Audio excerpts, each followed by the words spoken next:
So one way we can be more creative is to steal uh, draw from inspiration and use that in our creative process.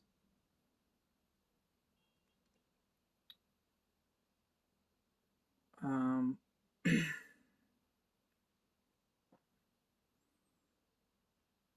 so that could be anything. It could be like copying, not something that already, if you're trying to design something, copying something that already exists and using that as inspiration and modifying it to make your own design. If you're working in the arts and music, you can find almost anything for inspiration, like rocks like this. Um,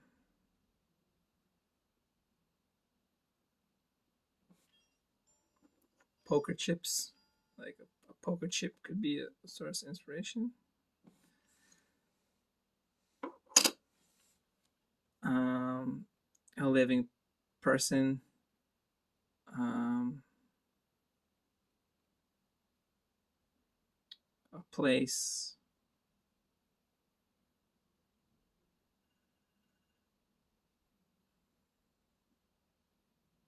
or a feeling, kind of like a mood.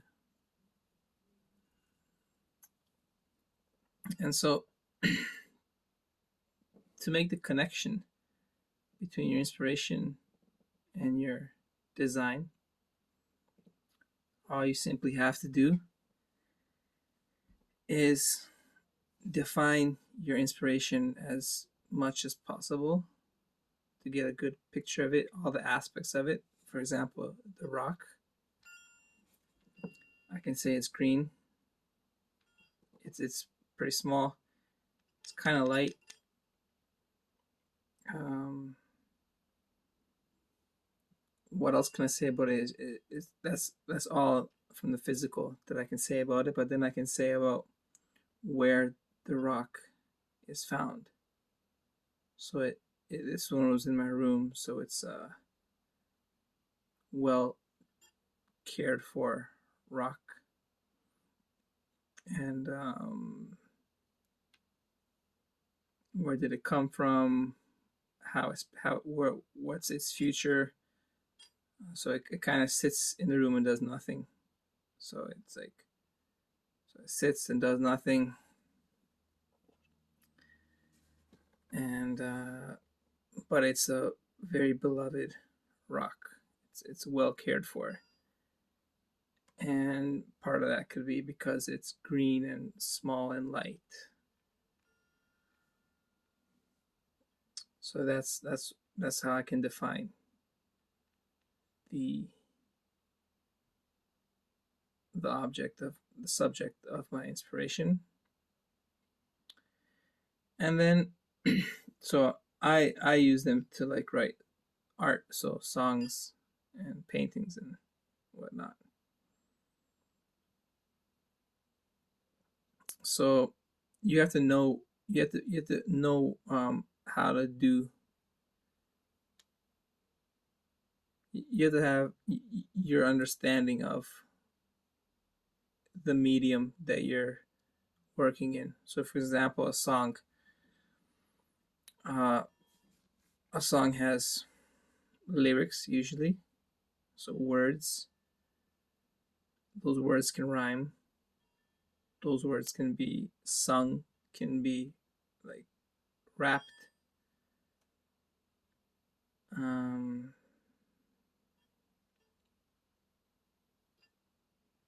then there is the speed of the song, which is called the tempo. Then there is the key of the song. Then there is the style of the rhythm. So there's the rhythm, how the beat fits in with the song, And then the melody, is it quiet? Is it loud? Is it chords? Is it tunes? So all those are aspects of a song.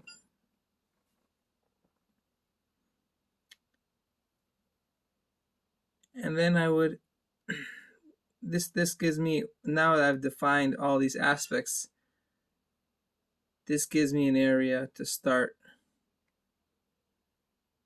my design based off of my inspiration. And then as I go along, I can add my own creativity and spin to the mix, or I can just stick as much to the inspiration as possible.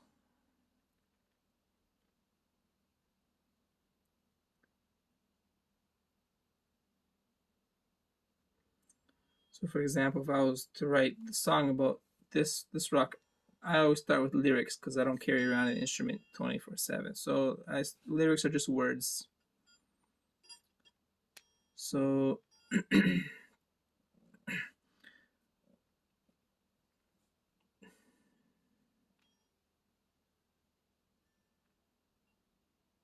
so it's green, right? But if I say it's green, that's kind of boring. I can't rhyme something with green and make that a line that's too uninteresting. So I can say it's green and light. So that's two things taken from the inspiration. So green, light. Now I can rhyme something with that, and that gives me something to work with. So I can start by saying green, light,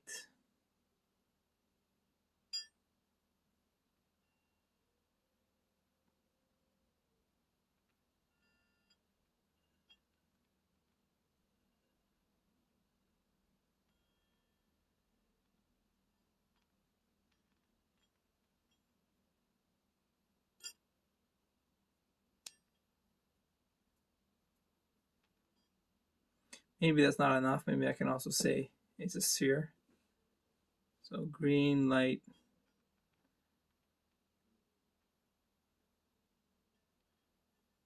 or light green sphere.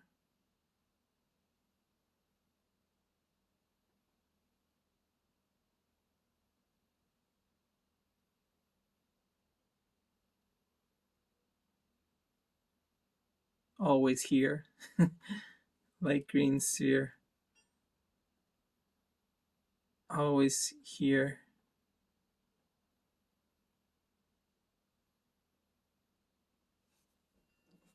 And then I have a second line. I have something to work with now. I can rhyme with here. So I can say near and dear. And I can continue on with the inspiration, what I know about this thing. So now I'm moving into the part where it was found, it's being beloved and cherished in its living its life in a nice, comfortable environment in my room. So light green sphere, always here, near and dear.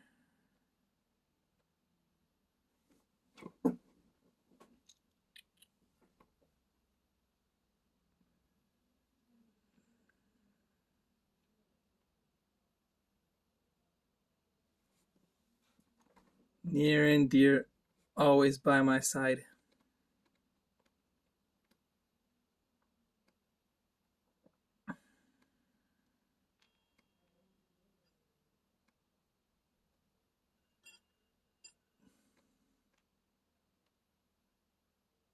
You'll know.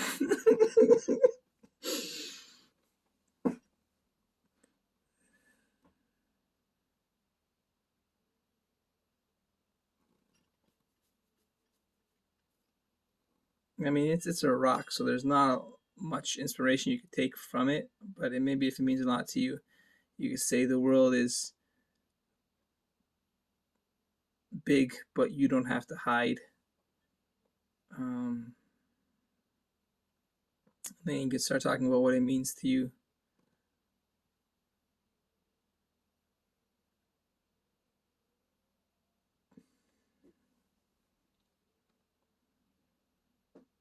Because I ran out of things to describe it with. Like, I described the physicality of it in one line. And then now what it means to me. So for the rest of the song, I would just be saying my own feelings and experiences with the rock.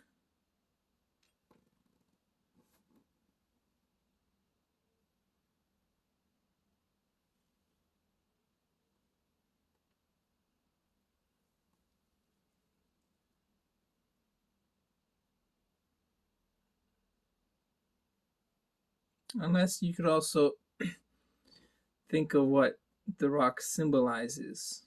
Like, what does green mean? Envy. So you could talk about things that are envious in a positive light or in a negative light.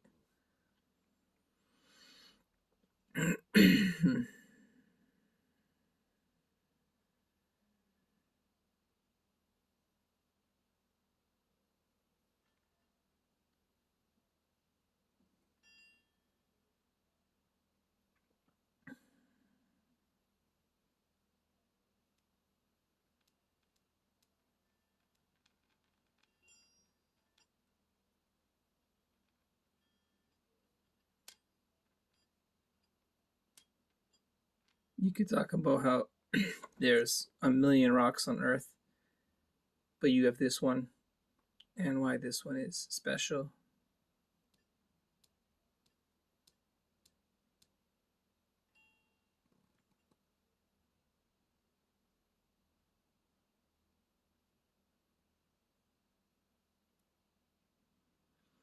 But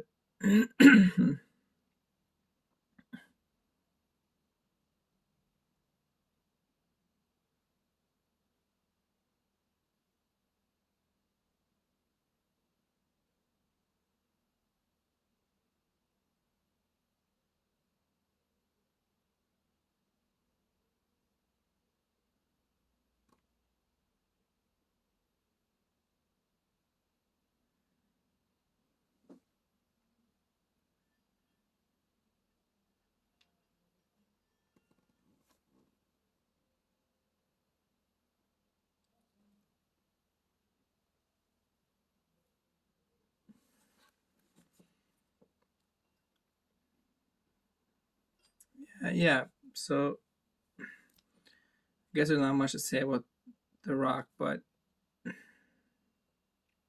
just define your focus of inspiration and define the different elements of your craft and how you can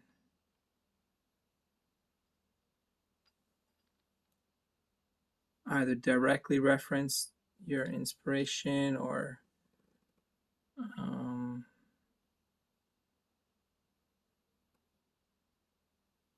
incorporate what it means. And